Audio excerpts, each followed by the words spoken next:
च धर्मस्य सर्वधर्मस्वरूपिणे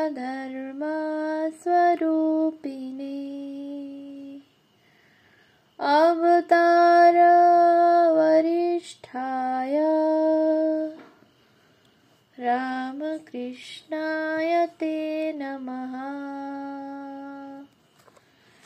শ্রী শ্রী রামকৃষ্ণ লীলা প্রসঙ্গ প্রথম ভাগ, পূর্বকথা ও বাল্যজীবন, সাধক ভাব ও গুরু ভাব পূর্বার্ধ। পূজনীয় স্বামী শারদানন্দজি মহারাজের রচনা। পৃষ্ঠা সংখ্যা 31, চতুর্থ অধ্যায়, চন্দ্রাদেবীর বিচিত্র অনুভব। অবতার পুরুষের আবির্ভাবকালে তাঁহার জনক জননীর দিব্য অনুভব আদি সম্বন্ধে শাস্ত্র কথা। জগৎ পাবন মহাপুরুষ সকলের জন্ম পরিগ্রহ করিবার কালে তাহাদিগের জনক জননীর জীবনে অসাধারণ আধ্যাত্মিক অনুভব ও দর্শনসমূহ উপস্থিত হইবার কথা পৃথিবীস্থ সকল জাতির ধর্মগ্রন্থে লিপিবদ্ধ আছে। ভগবান শ্রী রামচন্দ্র ও শ্রীকৃষ্ণ, মায়াদেবী তনয় বুদ্ধ, মেরিনন্দন ঈশা, শ্রী ভগবান শঙ্কর, মহাপ্রভু শ্রীকৃষ্ণ চৈতন্য প্রভৃতি যে সকল মহামহিম পুরুষ প্রবর মানব মনের ভক্তি শ্রদ্ধাপূত পূজার্ঘ অদ্যাবধি প্রতিনিয়ত প্রাপ্ত হইতেছেন, তাহাদিগের প্রত্যেকের জনক জননীর সম্বন্ধেই ঐরূপ কথা শাস্ত্রনিবদ্ধ দেখিতে পাওয়া যায়। প্রমাণস্বরূপে নিম্নলিখিত কয়েকটি কথা এখানে স্মরণ করিলেই যথেষ্ট হইবে। যজ্ঞাবশিষ্ট পাত্রাবশেষ বা চরু ভোজন করিয়া ভগবান শ্রী রামচন্দ্র প্রমুখ ভ্রাতৃচতুষ্টয়ের জননীগণের গর্ভধারণের কথা কেবলমাত্র রামায়ণ প্রসিদ্ধ নহে, কিন্তু ভূমিষ্ঠ হইবার পূর্বে ও পরে তাহারা যে বহুবার উক্ত ভ্রাতুচতুষ্টয়কে জগৎপাতা শ্রী ভগবান বিষ্ণুর অংশসম্ভূত ও দিব্য শক্তিসম্পন্ন বলিয়া জানিতে পারিয়াছিলেন, একথাও উহাতে লিপিবদ্ধ আছে। শ্রী ভগবান শ্রীকৃষ্ণের জনক জননী তাহার গর্ভপ্রবেশকালে এবং ভূমিষ্ঠ হইবার অব্যবহিত পরে তাহাকে সরৈশ্বর্য সম্পন্ন মূর্তিমান ঈশ্বররূপে অনুভব করিয়াছিলেন। তদ্ভিন্ন তাহার জন্মগ্রহণের পরক্ষণ হইতে প্রতিদিন তাহাদিগের জীবনে নানা অদ্ভুত উপলব্ধির কথা শ্রীমদ্ ভাগবত আদি পুরাণ সকলে লিপিবদ্ধ আছে। শ্রী ভগবান বুদ্ধদেবের গর্ভ প্রবেশকালে শ্রীমতী মায়াদেবী দর্শন করিয়াছিলেন জ্যোতির্ময় শ্বেতহস্তির আকার ধারণপূর্বক কোন পুরুষ প্রবর যেন তাহার উদরে প্রবেশ করিতেছেন, এবং তাহার সৌভাগ্য দর্শনে ইন্দ্র প্রমুখ যাবতীয় দেবগণ যেন তাহাকে বন্দনা করিতেছেন। শ্রী ভগবান ঈশার জন্মগ্রহণকালে তজ্জননী শ্রীমতী মেরি অনুভব করিয়াছিলেন নিজ স্বামী শ্রীযুত যোসেফের সহিত সঙ্গতা হইবার পূর্বেই যেন তাহার গর্ভ উপস্থিত হইয়াছে। অননুভূত পূর্ব দিব্য আবেশে আবিষ্ট ও তন্ময় হইয়াই তাহার গর্ভ লক্ষণ প্রকাশ পাইয়াছে। শ্রী ভগবান শঙ্করের জননী অনুভব করিয়াছিলেন দেবাদিদেব মহাদেবের দিব্য দর্শন ও বর লাভেই তাহার গর্ভধারণ হইয়াছে। শ্রী ভগবান শ্রী চৈতন্যের জননী শ্রীমতী শচী দেবীর জীবনেও পূর্বোক্ত প্রকার নানা দিব্য অনুভব উপস্থিত হইবার কথা শ্রী চৈতন্য চরিতামৃত প্রমুখ গ্রন্থ সকলে লিপিবদ্ধ আছে। হিন্দু, বৌদ্ধ, খ্রিস্টান প্রভৃতি যাবতীয় ধর্ম ঈশ্বরের সপ্রেম উপাসনাকে মুক্তিলাভের সুগম পথ বলিয়া মানবের নিকট নির্দেশ করিয়াছে। তাহাদিগের সকলেই ঐরূপে ওই বিষয়ে একমত হওয়ায় নিরপেক্ষ বিচারকের মনে শতই প্রশ্নের উদয় হয়, উহার ভিতর বাস্তবিক কোনো সত্য প্রচ্ছন্ন রহিয়াছে কিনা, এবং মহাপুরুষগণের জীবন ইতিহাসে বর্ণিত ওই সকল আখ্যায়িকার ভিতর কতটা গ্রহণ এবং কতটা বা ত্যাগ করা বিধেয়। ওই শাস্ত্রকথার যুক্তি নির্দেশ। যুক্তি অন্য পক্ষে মানবকে ইঙ্গিত করিয়া থাকে যে কথাটার ভিতর কিছু সত্য থাকিলেও থাকিতে পারে, কারণ বর্তমান যুগের বিজ্ঞান যখন উচ্চ প্রকৃতি সম্পন্ন পিতামাতারই উদার চরিত্রবান পুত্র উৎপাদনের সামর্থ্য স্বীকার করিয়া থাকে, তখন শ্রীকৃষ্ণ, বুদ্ধ ও ঈশাদীর ন্যায় মহাপুরুষগণের জনক জননী যে বিশেষ সদ্গুণ সম্পন্ন ছিলেন একথা গ্রহণ করিতে হয়। তৎসঙ্গে ইহাও স্বীকার করিতে হয় যে ওই সকল পুরুষোত্তমকে জন্ম প্রদানকালে তাহাদিগের মন সাধারণ মানব অপেক্ষা অনেক উচ্চ ভূমিতে অবস্থান করিয়াছিল, এবং ওইরূপে উচ্চভূমিতে অবস্থানের জন্যই তাহারা ওই কালে অসাধারণ দর্শন ও অনুভব আদির অধিকারী হইয়াছিলেন। সহজে বিশ্বাসগম্য না হইলেও ওই সকল কথা মিথ্যা বলিয়া ত্যায্য নহে, কিন্তু পুরাণ ইতিহাস ওই বিষয়ক নানা দৃষ্টান্তের উল্লেখ করিলেও এবং যুক্তি ওই কথা ওইরূপে সমর্থন করিলেও মানব মন উহাতে সম্পূর্ণ বিশ্বাসী হইতে পারে না, কারণ উহা সর্বোপরি নিজ প্রত্যক্ষের উপরেই বিশ্বাস স্থাপন করে, এবং সেজন্য আত্মা, ঈশ্বর, মুক্তি, পরকাল প্রভৃতি বিষয় সকলেও অপরোক্ষ অনুভূতির পূর্বে কখনো নিঃসন্দেহে বিশ্বাস করিতে পারে না। ঐরূপ হইলেও কিন্তু নিরপেক্ষ বিচার বুদ্ধি অসাধারণ বা অলৌকিক বলিয়াই কোনো বিষয়কে ত্যায্য মনে করে না, কিন্তু স্বয়ং সাক্ষীস্বরূপ থাকিয়া স্থিরভাবে তদ্বিষয়ে সপক্ষ ও বিপক্ষ প্রমাণ সকল সংগ্রহে অগ্রসর হয় এবং উপযুক্ত কালে তদ্বিষয় মিথ্যা বলিয়া ত্যাগ অথবা সত্য বলিয়া গ্রহণ করিয়া থাকে। সে যাহা হোক, যে মহাপুরুষের জীবন ইতিহাস আমরা লিখিতে বসিয়াছি, তাহার জন্মকালে তাহার জনক জননীর জীবনেও নানা দিব্য দর্শন ও অনুভবসমূহ উপস্থিত হইয়াছিল, একথা আমরা অতি বিশ্বস্ত সূত্রে অবগত হইয়াছি। সুতরাং সেই সকল কথা লিপিবদ্ধ করা ভিন্ন আমাদিগের গত্যন্তর নাই। পূর্ব অধ্যায়ে শ্রীযুক্ত ক্ষুদিরামের সম্বন্ধে ঐরূপ কয়েকটি কথা পাঠককে বলিয়াছি। বর্তমান অধ্যায়ে শ্রীমতী চন্দ্রমণি সম্বন্ধে ঐরূপ সকল কথা আমরা এখানে লিপিবদ্ধ করিলাম। গয়া হইতে ফিরিয়া ক্ষুদিরামের চন্দ্রাদেবীর ভাব পরিবর্তন দর্শন। আমরা ইতঃপূর্বে বলিয়াছি, গয়াধামে শ্রীযুক্ত ক্ষুদিরাম যে অদ্ভুত স্বপ্ন দর্শন করিয়াছিলেন, গৃহে ফিরিয়া তাহার কথা কাহাকেও না বলিয়া তিনি নীরবে উহার ফলাফল লক্ষ্য করিয়াছিলেন। ওই বিষয়ে অনুসন্ধান করিতে যাইয়া শ্রীমতী চন্দ্রাদেবীর স্বভাবের অদ্ভুত পরিবর্তন প্রথমেই তাহার নয়নে পতিত হইয়াছিল। তিনি দেখিয়াছিলেন মানবী চন্দ্রা এখন যেন সত্য সত্যই দেবীত্ব পদবীতে আরূঢ়া হইয়াছেন। কোথা হইতে একটা সর্বজনীন প্রেম আসিয়া তাহার হৃদয় অধিকার করিয়া সংসারের বাসনাময় কোলাহল হইতে তাহাকে যেন অনেক উচ্চে তুলিয়া রাখিয়াছে। আপনার সংসারের চিন্তা অপেক্ষা শ্রীমতী চন্দ্রার মনে এখন অভাবগ্রস্ত প্রতিবেশী সকলের সংসারের চিন্তায় প্রবল হইয়াছে।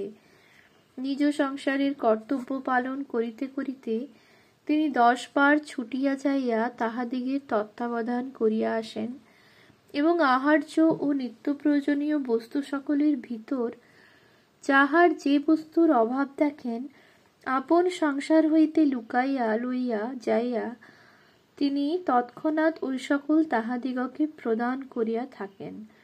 আবার রঘুবীরের সেবা সারিয়া স্বামী পুত্রাদিকে ভোজন করাইয়া বেলা তৃতীয় প্রহরে স্বয়ং ভোজনে বসিবার পূর্বে শ্রীমতী চন্দ্রা পুনরায় তাহাদিগের প্রত্যেকের বাটিতে যাইয়া সংবাদ লইয়া আসেন তাহাদিগের সকলের ভোজন হইয়াছে কিনা।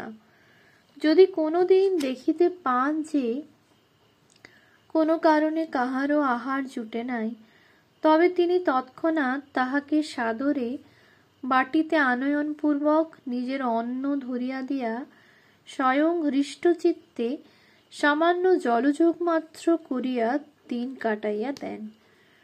চন্দ্রাদেবীর অপত্য স্নেহের প্রসার দর্শন। শ্রীমতী চন্দ্রা প্রতিবেশী বালক বালিকাগণকে চিরকাল অপত্য নির্বিশেষে ভালোবাসিতেন। ক্ষুদিরাম দেখিলেন তাহার সেই অপত্য স্নেহ এখন যেন দেবতা সকলের উপরও প্রসারিত হইয়াছে। কুলদেবতা রঘুবীরকে তিনি এখন আপন পুত্রগণের অন্যতম রূপে সত্য সত্যই দর্শন করিতেছেন এবং শীতলা দেবীর ও রামেশ্বর বাণলিঙ্গটিও যেন তাহার হৃদয়ে ঐরূপ স্থান অধিকার করিয়াছে। ওই সকল দেবতার সেবা পূজাকালে ইতঃপূর্বে তাহার অন্তর শ্রদ্ধাপূর্ণ ভয়ে সর্বদা পূর্ণ থাকিত। ভালোবাসা আসিয়া সেই ভয়কে যেন এখন কোথায় অন্তর্হিত করিয়াছে। দেবতাগণের নিকটে তাহার এখন আর ভয় নাই, সংকোচ নাই, লুকাইবার এবং চাহিবার যেন কিছুই নাই। আছে কেবল তৎস্থলে আপনার হইতে আপনার বলিয়া তাহাদিগকে জ্ঞান করা, তাহাদিগকে সুখী করিবার জন্য সর্বস্ব প্রদানের ইচ্ছা এবং তাহাদিগের সহিত চির সম্বন্ধ হওয়ার অনন্ত উল্লাস। তদ্দর্শনে ক্ষুদিরামের চিন্তা ও সংকল্প। ক্ষুদিরাম বুঝিলেন এইরূপ নিঃসংকোচ দেবভক্তি ও ঈশ্বর নির্ভর প্রসূত উল্লাসী সরল হৃদয়া চন্দ্রাকে এখন অধিকতর উদার স্বভাবা করিয়াছে। উহাদিগের প্রভাবেই তিনি এখন কাহাকেও অবিশ্বাস করিতে বা পর ভাবিতে পারিতেছেন না। কিন্তু স্বার্থপর পৃথিবীর লোক তাহার এই অপূর্ব উদারতার কথা কি কখনো যথাযথভাবে গ্রহণ করিবে? কখনোই না। তাহাকে অল্প বুদ্ধি বা পাগল বলিবে, অথবা কঠোরতর ভাষায় তাহাকে নির্দেশ করিবে। ঐরূপ ভাবিয়া শ্রীযুক্ত ক্ষুদিরাম তাহাকে সতর্ক করিয়া দিবার অবসর খুঁজিতে লাগিলেন।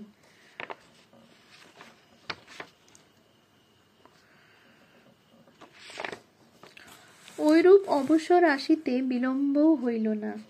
সরল প্রাণা চন্দ্রা স্বামীর নিকট নিজ চিন্তাটি পর্যন্ত কখনো গোপন করিতে পারিতেন না।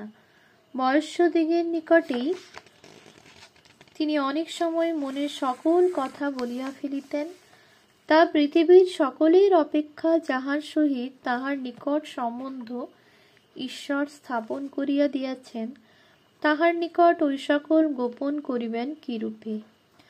অতএব গয়া দর্শন করিয়া শ্রীযুক্ত ক্ষুদিরাম বাটি ফিরিলেই কয়েকদিন ধরিয়া চন্দ্রাদেবী তাহাকে তাহার অনুপস্থিতকালে যাহা কিছু ঘটিয়াছিল, দেখিয়াছিলেন অথবা অনুভব করিয়াছিলেন,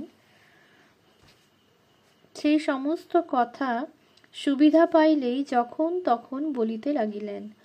ঐরূপ অবসরে একদিন বলিলেন, দেখো, তুমি যখন গয়া গিয়াছিলে তখন একদিন রাত্রিকালে এক অদ্ভুত স্বপ্ন দেখিলাম যেন এক জ্যোতির্ময় দেবতা আমার শয্যাধিকার করিয়া শয়ন করিয়া আছেন। প্রথমে ভাবিয়াছিলাম তুমি, কিন্তু পরে বুঝিয়াছিলাম কোনো মানবের ঐরূপ রূপ হওয়া সম্ভবপর নহে। সে যাহা হোক, ওই রূপ দেখিয়া নিদ্রা ভঙ্গ হইল। তখনও মনে হইতে লাগিল তিনি যেন শয্যায় রহিয়াছেন। পরক্ষণে মনে হইল মানুষের নিকট দেবতা আবার কোন কালে ওই রূপে আসিয়া থাকেন। তখন মনে হইল তবে বুঝি কোনো দুষ্ট লোক কোনো মন্দ অভিসন্ধিতে ঘরে ঢুকিয়াছে এবং তাহার পদশব্দাদির জন্য আমি ঐরূপ স্বপ্ন দেখিয়াছি। ওই কথা মনে হইতেই বিষম ভয় হইল। তাড়াতাড়ি উঠিয়া প্রদীপ জ্বালিলাম। দেখিলাম কেহ কোথাও নাই। গৃহদ্বার যেমন অর্গলবন্ধ তেমনই রহিয়াছে। তত্রাচ ভয়ে সে রাত্রে আর নিদ্রা যাইতে পারিলাম না। ভাবিলাম কেহ হয়তো কৌশলে অর্গল খুলিয়া গৃহে প্রবেশ করিয়াছিল এবং আমাকে জাগরিতা হইতে দেখিয়াই পলাইয়া পুনরায় কৌশলে অর্গলবদ্ধ করিয়া গিয়াছে। প্রভাত হইতে না হইতে ধনী কামার্নি ও ধর্মদাস লাহার কন্যা প্রসন্নকে ডাকাইলাম এবং তাহাদিগকে সকল কথা বলিয়া জিজ্ঞাসা করিলাম, তোমরা কি বুঝো বলো দেখি, সত্যই কি কোনো লোক আমার গৃহে প্রবেশ করিয়াছিল? আমার সহিত পল্লীর কাহারও বিরোধ নাই, কেবল মধুযোগীর সহিত সেদিন সামান্য কথা লইয়া কিছু বচসা হইয়াছিল। সেই কি আড়ি করিয়া ঐরূপে গৃহে প্রবেশ করিয়াছিল? তখন তাহারা দুইজনে হাসিতে হাসিতে আমাকে অনেক তিরস্কার করিল। বলিল, মর মাগি, বুড়ো হয়ে তুই কি পাগল হলি নাকি যে স্বপ্ন দেখে এরূপ ঢলাচ্ছিস? অপর লোক একথা শুনলে বলবে কি বল দেখি? তোর নামে একেবারে অপবাদ রটিয়ে দেবে। ফের যদি ও কথা কাউকে বলবি তো মজা দেখতে পাবি। তাহারা ঐরূপ বলাতে ভাবিলাম তবে স্বপ্নই দেখিয়াছিলাম। আর ভাবিলাম একথা আর কাহাকেও বলিব না, কিন্তু তুমি ফিরিয়া আসিলে তোমাকে বলিব। আর একদিন যোগীদের শিব মন্দিরের সম্মুখে দাঁড়াইয়া ধনীর সহিত কথা কহিতেছি। এমন সময় দেখিতে পাইলাম মহাদেবের শ্রী অঙ্গ হইতে দিব্যজ্যোতি নির্গত হইয়া মন্দির পূর্ণ করিয়াছে এবং বায়ুর ন্যায় তরঙ্গাকারে উহা আমার দিকে ছুটিয়া আসিতেছে। আশ্চর্য হইয়া ধনীকে ওই কথা বলিতে যাইতেছি, এমন সময় সহসা উহা নিকটে আসিয়া আমাকে যেন ছাইয়া ফেলিল এবং আমার ভিতরে প্রবল বেগে প্রবেশ করিতে লাগিল। ভয়ে বিস্ময়ে স্তম্ভিত হইয়া এককালে মূর্ছিতা হইয়া পড়িয়া গেলাম। পরে ধনীর শুশ্রূষায় চৈতন্য হইলে তাহাকে সকল কথা বলিলাম। সে শুনিয়া প্রথমে অবাক হইল, পরে বলিল, তোমার বায়ু রোগ হইয়াছে। আমার কিন্তু তদবধি মনে হইতেছে ওই জ্যোতি যেন আমার উদরে প্রবিষ্ট হইয়া রহিয়াছে এবং আমার যেন গর্ভসঞ্চারের উপক্রম হইয়াছে। ওই কথাও ধনী এবং প্রসন্নকে বলিয়াছিলাম। তাহারা শুনিয়া আমাকে নির্বোধ, পাগল ইত্যাদি কত কি বলিয়া তিরস্কার করিল এবং মনের ভ্রম হইতে অথবা বায়ুগুল্ম নামক ব্যাধি হইতে ঐরূপ অনুভব হইতেছে এরূপ নানা কথা বুঝাইয়া ওই অনুভবের কথা কাহাকেও বলিতে নিষেধ করিল। তোমাকে ভিন্ন ওই কথা আর কাহাকেও বলিব না নিশ্চয় করিয়া তদবধি এতদিন চুপ করিয়া আছি। আচ্ছা, তোমার কি মনে হয়, ঐরূপ দর্শন কি আমার দেবতার কৃপায় হইয়াছে অথবা বায়ু রোগে হইয়াছে? এখনো আমার কিন্তু মনে হয় আমার যেন গর্ভসঞ্চার হইয়াছে।